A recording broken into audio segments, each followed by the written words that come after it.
Welcome to the Crime Vault, your channel for true crime stories that will send chills down your spine. Hit that subscribe button and join our community. Now let's step into the Crime Vault and uncover a tale of love, obsession, and murder. In this episode, we'll unpack the chilling case of Jodi Arias and Travis Alexander. Viewer discretion is advised.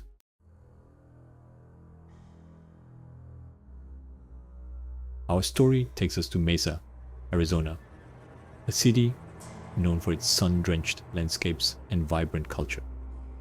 But in 2008, a dark cloud descended upon this peaceful community.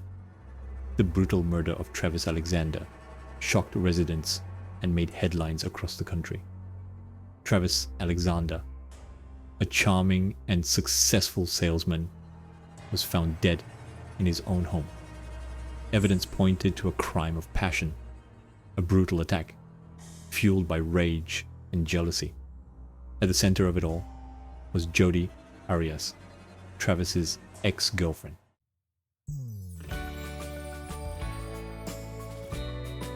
Our story begins in the fall of 2006 at a conference in Las Vegas. Travis Alexander, a charismatic and ambitious young man, was immediately drawn to a captivating brunette named Jodi Arias. Their connection was instant and intense. They spent the next few days engrossed in conversation, their laughter echoing through the bustling conference halls. They shared their dreams, their fears, and an undeniable chemistry that hinted at a passionate future together. Little did they know, this chance encounter would set in motion a chain of events with devastating consequences. Their relationship quickly blossomed after the conference. Travis, living in Mesa, Arizona, and Jodi, residing in California, embarked on a whirlwind romance. Weekend trips and late-night phone calls became the norm. However, cracks began to appear. Jodi struggled with Travis's close-knit Mormon community. Jealousy and possessiveness cast a shadow over their romance.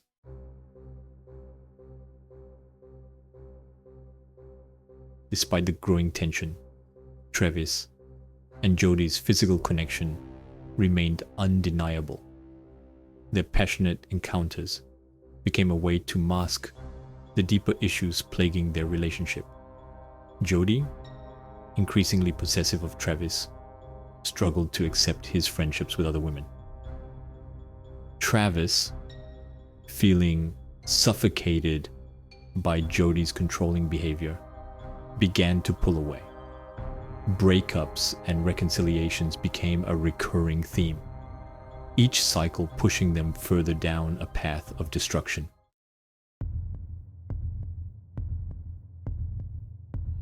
As Travis attempted to create distance, Jodi's jealousy intensified. She began bombarding him with phone calls and text messages, her words laced with desperation and accusations. Every interaction seemed to ignite a new argument, their voices laced with bitterness.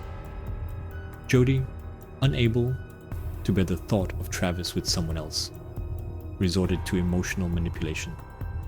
Travis, exhausted by the constant drama, found himself walking on eggshells.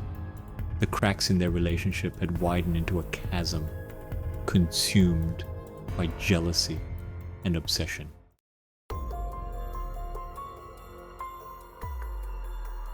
In a desperate attempt to rekindle the romance, Jodi moved from California to Mesa in 2007. She hoped that being closer to Travis would solidify their bond.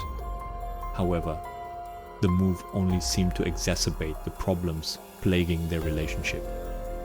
Living in close proximity magnified the differences, turning even mundane disagreements into explosive arguments.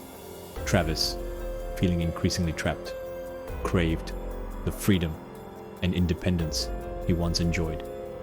Unbeknownst to him, Jodi's obsession was reaching a fever pitch.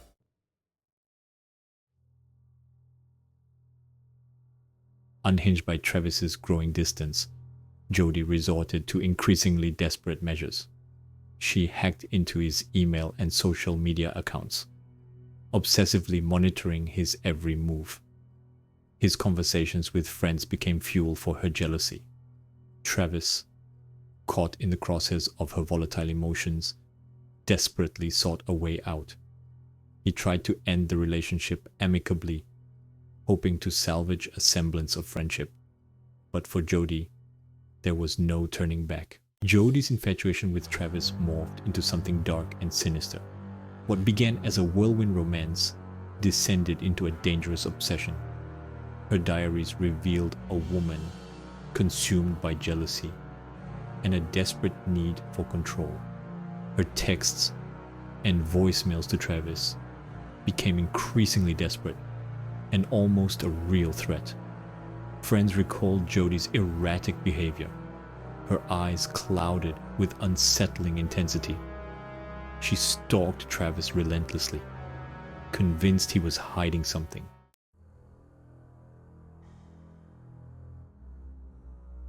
As Jodi's grip on reality loosened, so too did her ability to maintain the facade of normalcy.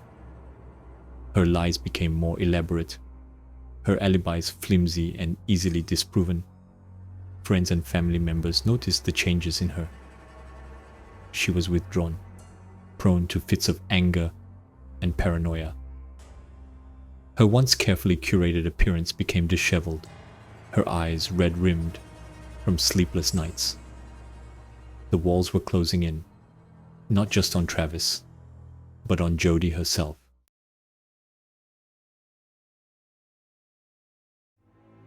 Travis, sensing the danger, tried to cut off all contact. He changed his phone number, avoided places they used to frequent, and confided in friends and family about his fear of Jodi. But his attempts to distance himself only fueled her rage. She saw his actions as confirmation of her suspicions, proof that he was moving on with someone else. Jodi had become a ticking time bomb, primed to explode. On June 4th, 2008, Jodi contacted Travis, claiming to be in the area and asking to stop by.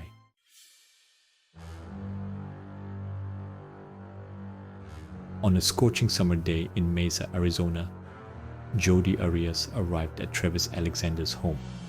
She had called him earlier, pretending to be in town and wanting to see him one last time. Travis, despite his better judgment and the warnings from friends, agreed to let her come over.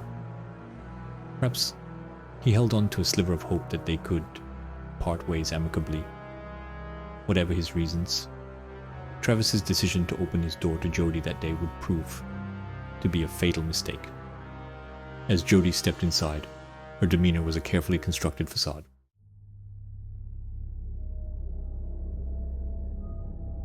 Details of what transpired within the walls of Travis's home that afternoon remain shrouded in ambiguity. What is known for certain is that the visit took a sinister turn, spiraling from a seemingly innocuous reunion into a brutal and bloody confrontation. Travis, caught off guard, found himself fighting for his life against the woman he once loved. The bathroom, a place of mundane routine, transformed into a gruesome battleground. It was there, in the confines of that small space, that Jodi's rage reached its terrifying crescendo.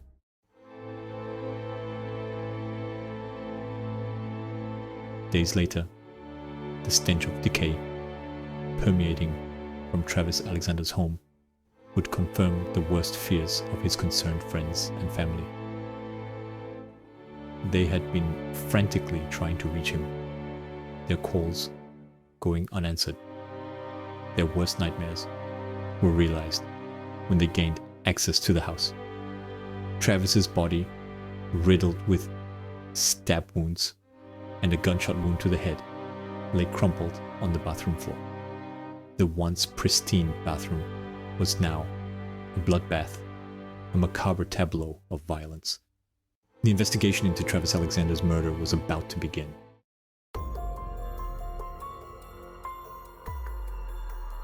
The gruesome discovery of Travis Alexander's body sent shockwaves through the community and ignited a firestorm of media attention.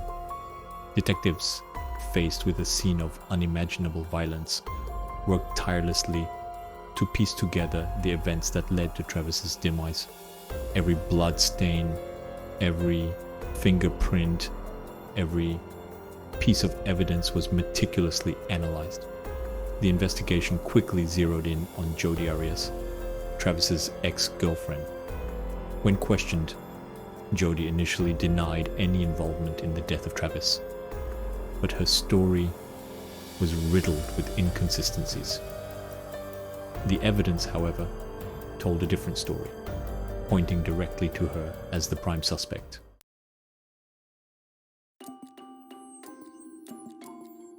A crucial breakthrough came from an unexpected source, a digital camera discovered amongst bloody towels in Travis's washing machine. The camera held images that unraveled Jodi's facade. The photos, time-stamped and undeniable, told a chilling story. Images of Travis and Jodi in intimate moments shattered her claims. The most damning photos were taken after Travis's death. The photographs became pivotal evidence in the case.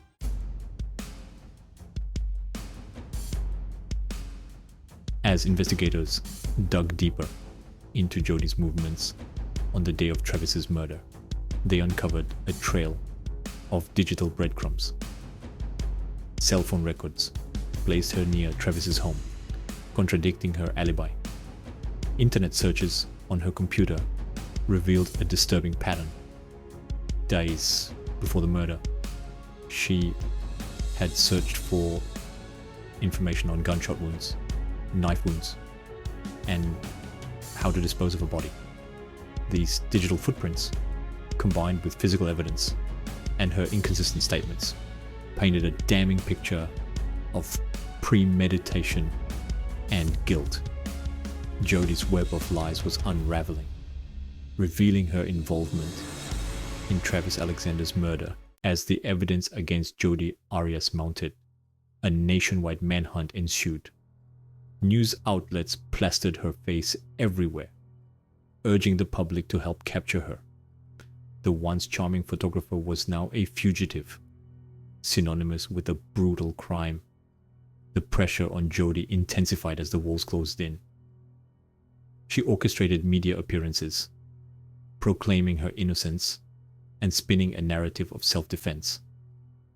She claimed Travis had become abusive, and she killed him in panic. However, her attempts to sway public opinion backfired. Her demeanor seemed rehearsed and insincere, solidifying her image as manipulative. Law enforcement continued to build their case, unwavering in their pursuit of justice. Jodi's facade crumbled under her own lies. Her story that she hadn't seen Travis was debunked by photographic evidence. Her shifting alibis were contradicted by evidence and testimonies. She claimed she was traveling, visiting friends, but the more she talked, the deeper the hole she dug. Her inconsistent stories strengthened the prosecution's case. Despite her attempts to maintain an air of innocence, Jodi's true nature began to surface. Her demeanor wavered between contrived vulnerability and chilling detachment. The mask was slipping, revealing glimpses of the manipulative mind beneath. The world watched as her lies unraveled, exposing her true nature. The murder of Travis Alexander sent shockwaves through Mesa, Arizona, leaving a community grappling with a senseless tragedy. The trial of Jodi Arias became a media spectacle, captivating the nation with tales of toxic love and brutal violence. The evidence against Jodi was overwhelming. The jury came to a conclusion and found her guilty of first-degree murder. Jodi was sentenced to life in prison without parole. However, the scars of this tragedy run deep. Travis Alexander was robbed of his future. his friends and family continue to mourn the void left by his absence. Thank you for joining me in the Crime Vault as we explore the chilling case of Jodi Arias and Travis Alexander. If you found this video insightful, please give it a thumbs up and share it with your friends. And don't forget to subscribe to the Crime Vault for more true crime stories. Until next time, stay curious, stay safe,